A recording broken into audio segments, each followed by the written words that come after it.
Chris from Group 3, and I'm going to explain to you what is Dale's cone of experience and present classroom practices that exemplify each level of the cone. Are you okay?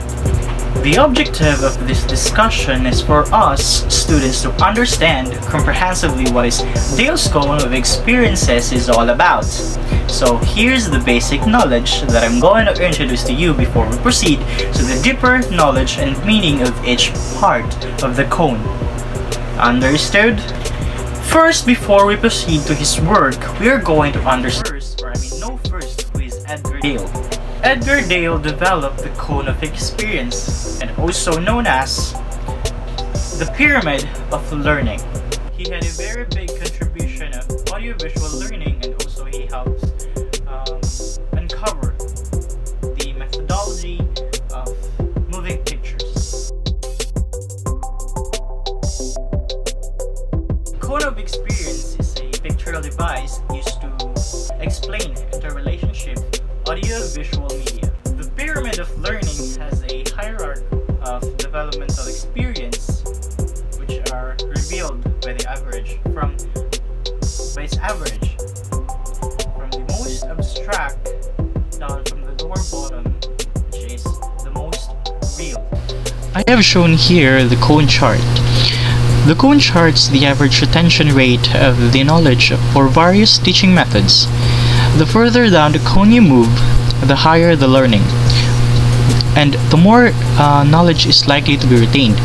It also indicates that it is important to note when selecting an instructional method that engaging students in the process can improve the retention of the information. This shows that strategies of action learning results in the retention of up to 90%. Individuals learn better by using visual types of learning. Perceptual types of learning are based on feelings. The more sensory channels are possible interacting with a resource, the better chance that many students can learn from it. It is according to Diamond of year 1989. So I'm going to proceed to the pyramid. These are the following interpretation of Edgar Dale's cone of experience. First, lower level of the cone involves a student as a participant and encourage active learning. Second, pictures are remembered better than verbal propositions. Third, the upper level needs more instructional support than the lower level. Number 4, abstractness increases as we go up the cone, and concreteness also goes up when we go down the cone. Number 5, higher level compresses information and provide data faster for those who can process it. That's all of my report, and we're going to jump to the next reporter for you to understand deeper about the cone of experiences. So, see ya! Good day everyone, I'm Marini Damali. Today I will discuss our topic is all about Dale cones of experience. What are these bands of experience in Dale cones of experience? First is purposeful experience, direct first-hand experience, have direct participation in the outcome, use all senses. And the second and the last one is concrete experience. These are not very rich. Concrete and direct is a real-life experience. What is concrete experience? There are 5 examples of concrete experience. First is model. Replication in a small scale, a large scale on exact size, a real item, but made of scientific material. It is a substitute for real item that may or may not be operational in 1969. The second is mock-up. It's an arrangement of a real device or associated devices display in such a way that representation of reality is created. A unique model, whether parts of model are singled out, heightened, magnified to focus on the part of process under study. Example, planetarium. Third is a specimen. An individual, animal, plant species of a mineral, etc. It is used example of its species or type of scientific study. Or display, an example is a product or piece of work regarded a typical it is class or group, a sample for medical testing, especially if you read. Fourth is object. What is object? May also include artifacts, display in a museum or objective, display in exhibit or preserved insect specimen in science. The last one is in simulation. What is simulation? A representation of real manageable event in which learner is an active participant engaged in learning behavior or applying previously acquired skill or knowledge. This is the topic is all about DELCON experience. Thank you. A pleasant afternoon to each and everyone. Today I will discuss the dramatized experiences for teaching and learning. So dramatized experiences is the experience gained through active participation and role playing in dramatic activities. And according to Edgar, all dramatization is essentially a process of communication in which both participants and spectators are engaged. A creative interaction takes place, a sharing of ideas. So if our teaching is dramatic, our students get attracted, interested, and affected. And if they are affected and moved by what we thought, we will most likely leave an impact on them. And here are some of the examples of dramatized experiences. So first is the place, a typical life, character, culture, or a combination of the three. They offer excellent opportunities to portray vividly essentially ideas about life. So in this level, the learners can participate in a reconstructed experiences that could give them a better understanding of the event or of a concept. And through dramatized experiences, the learners more become familiar with the concept as they immerse themselves to the as-if situation. So the next is the pageants, which are usually community dramas that are based on local history, and an example is a historical pageant that traces the growth of a school. So it is evident to us students these kinds of pageants in our school because I know that mostly of us encounter this such of activity. So the next example is the pantomime. It is a method of conveying a story by bodily gestures, and pantomime's impact on the audience relies on the actor's movements. So when encouraged, pantomime can help develop nonverbal communication, concentration, and ability to put action and thought together. We have seen throughout the activities in class that pantomime can be incorporated in most lesson plans to encourage the students to engage in some fun and learn at the same time. So teaching children pantomime is teaching them the essence of acting. So pantomime involves conveying a story with only bodily movements, and the mime exaggerates movements and facial expressions, and the goal is to portray personality, characteristics, and emotions to create believable scenarios. Another example is a tableau. It is a picture-like scene composed of people against a background. It is an arrangement of people who do not move or speak, especially on a stage that represents a view of life, an event, and etc. So tableau in the classroom supports students' application, expansion, and expression by their knowledge by asking them to take on the role of people or objects to create a living picture of characters in a story or people and objects in a historical event. Another example is the role playing.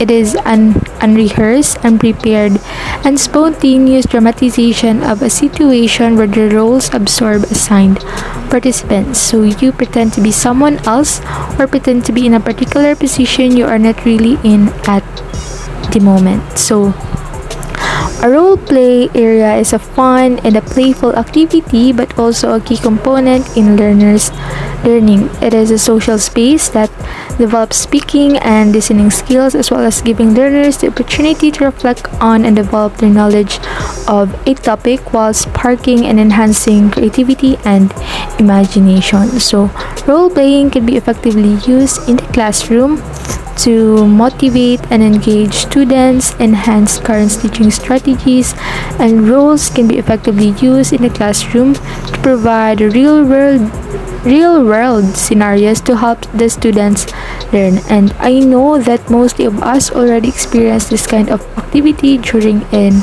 our elementary and high school years. So another example is the puppets. It is an inanimate object or representational figure animated or manipulated by an entertainer who is called a puppeteer. Puppets can present ideas with extreme simplicity. So puppets are a good way to deliver information to students and help them retain it. So student use of puppets helps them to retell information they've learned and remember it. And teachers can use puppets to demonstrate proper pronunciation, help students develop language skills, and puppets change the entire classroom by creating more possibilities for creativity, collaboration, critical thinking, and curiosity. So here are some examples of the puppets. The first one is the shadow puppets. It is a flat black silhouette made from lightweight cardboard shown behind a screen. So shadow puppets are figures that are placed between a light and a screen. Moving them creates the illusion of moving images on the screen. An experienced puppeteer can make figures appear to walk, talk, fight, and dance. Another example is the rod puppets. It is flat, cut-out figures stuck to a stick with one or more movable parts and are operated below the stage through wires or rods. So, the rod puppet is supported by rods or sticks which are commonly attached to the body and hands, and the puppeteer is either positioned above or below depending on the puppet and uses their rods to manipulate the body and hands. Another example is the glove and finger puppets. It makes use of gloves in which small costume figures are attached. So a glove puppet is a variation of hand puppets, a smaller variety. Simple hand puppets often have no significant manipulable parts at all, and figure puppets aren't hand puppets as they are only used on a finger. The last one is the marionettes. It is a flexible, jointed puppet operated by strings or wires attached to a crossbar and maneuvered from directly above the stage. So, marionette puppetry was used to display rituals and ceremonies by using the string-operated figurines back in ancient times, and it is still used today. And marionette is a string puppet which is animated by the pulling of the strings.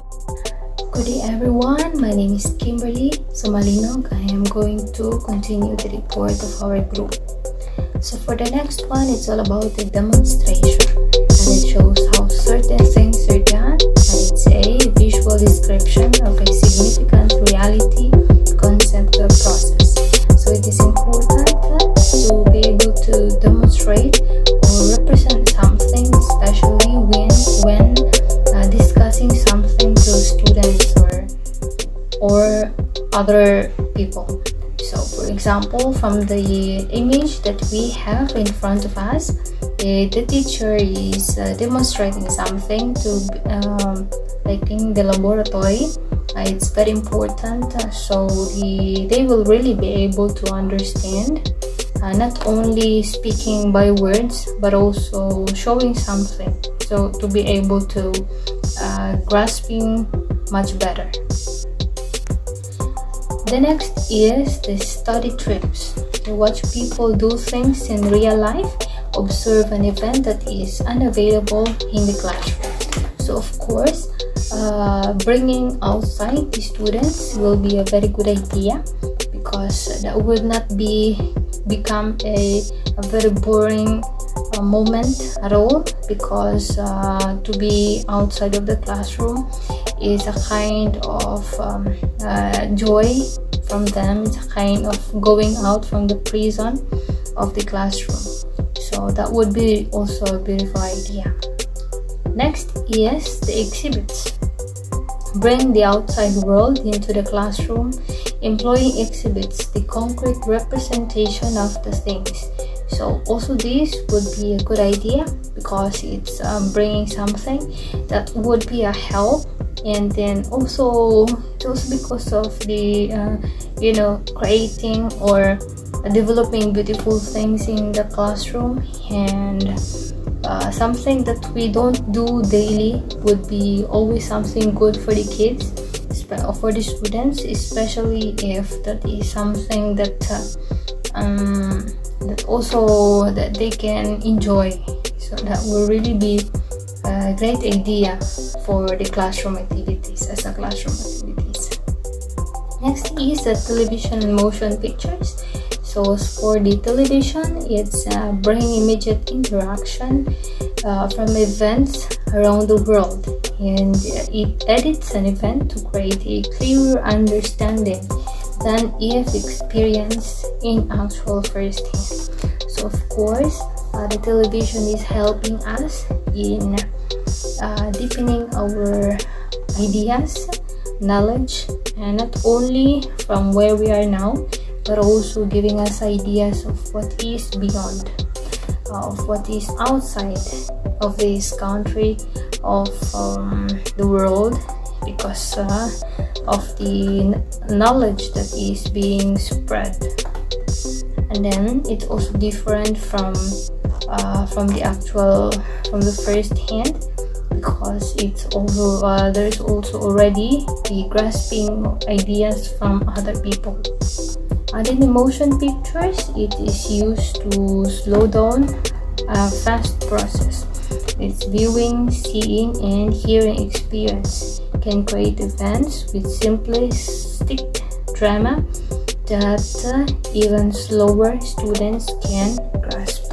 So of course, if it's something that we can see, if it's visible, if it's not also a direct method, unlike the television, motion pictures can be grasped even by slower kids, even by slower students. And then the last one is for my side, it is still pictures, recordings, radios. So these can often be understood by those who cannot read, and is helpful to students who cannot deal with the emotion or pace of a real event or television, because it's over there recording or it's in the radio. It's easier to feel, to emote, because if it's really in the real moment, if it's something that we can see, like the television, it's emotionally we can be disturbed. Or yeah, it could also happen in listening to a radio, but that would be a little different. So this is good for those who cannot read. And that would be all as for my report, and good day everyone. Thank you.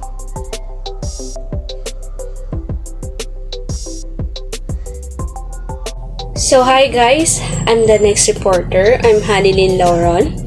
So now let's continue the discussion. So number 9, visual symbols. There are no longer particle reproductions of materials objects, for just representations are incredibly abstract.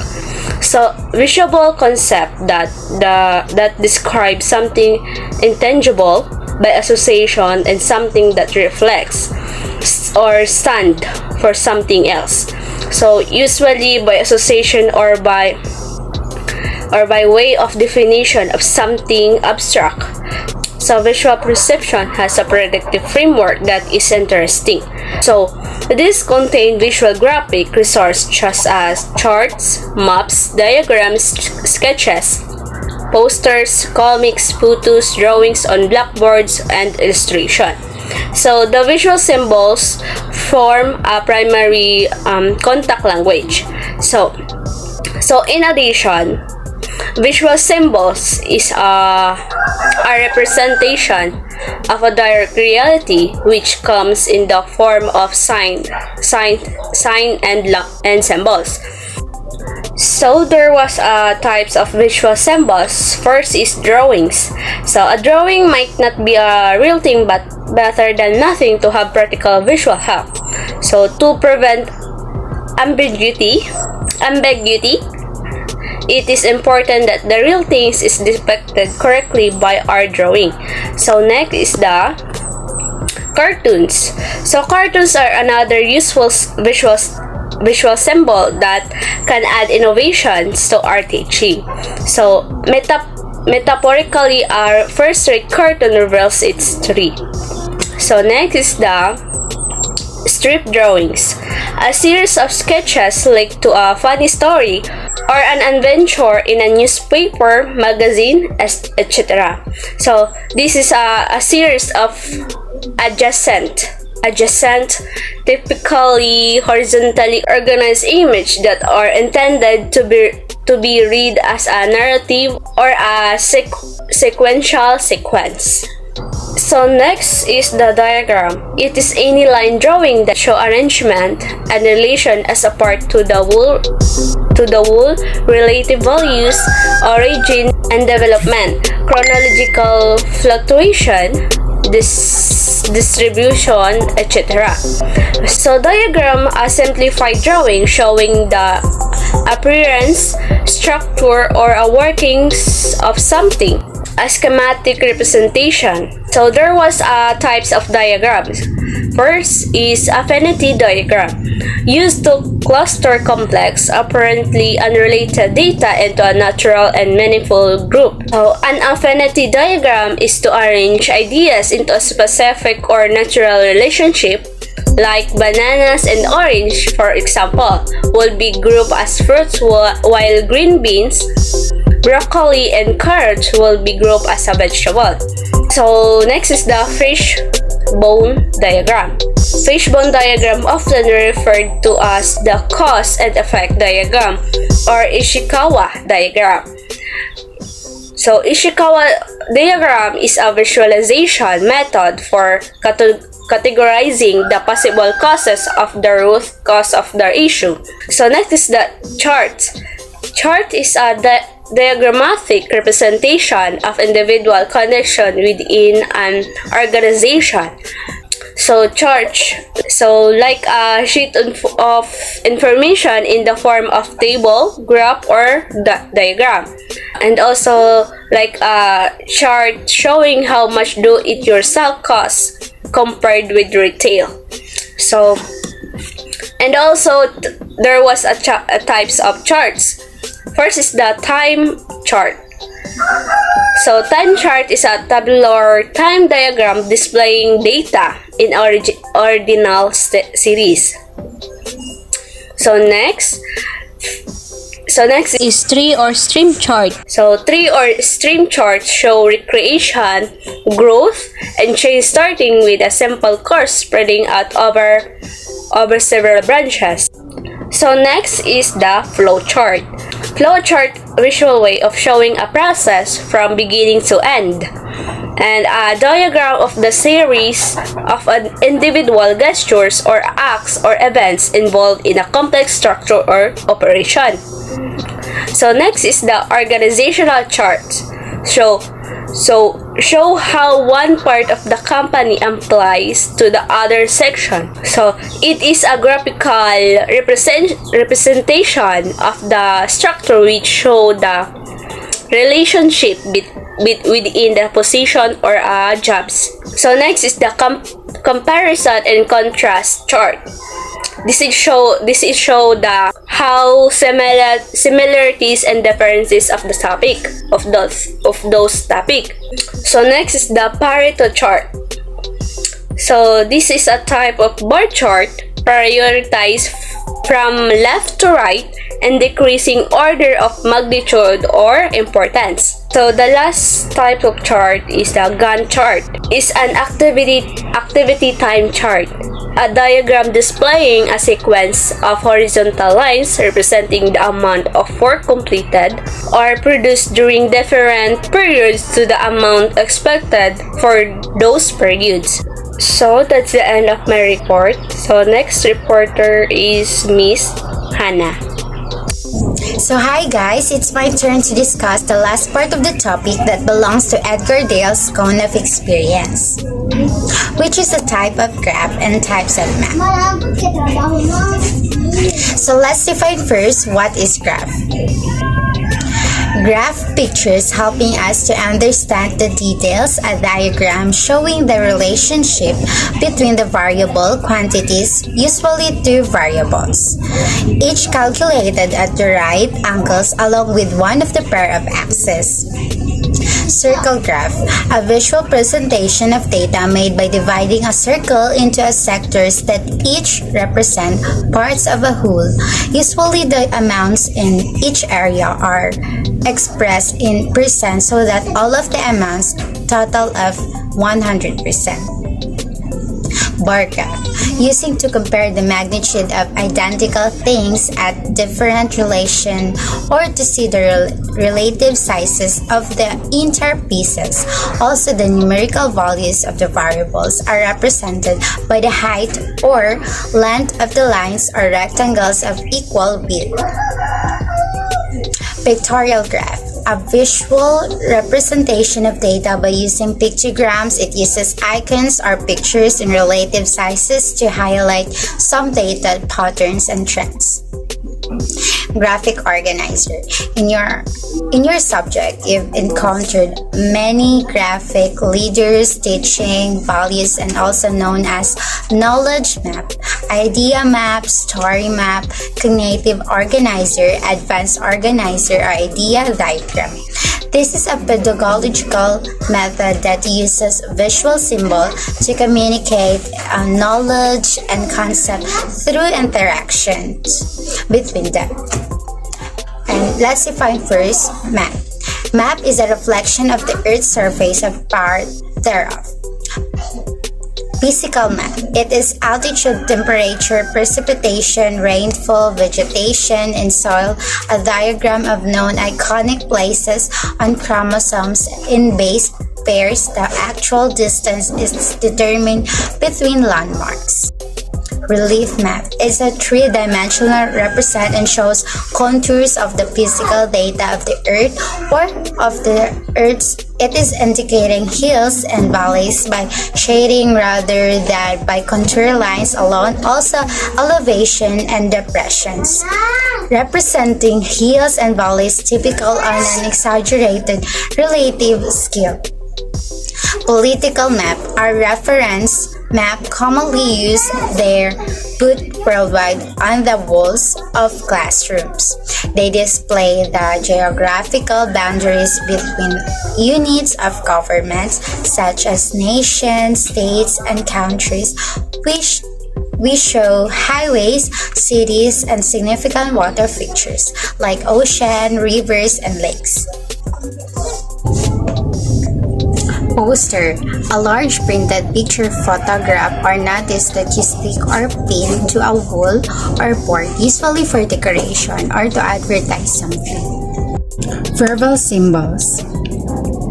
They are not like the artifacts or concept they stand for. They do not generally contain visual references to their meaning. To express any meaning, verbal representation are words, phrases, sounds, or other utterances that are spoken aloud. That's all for today. Thank you.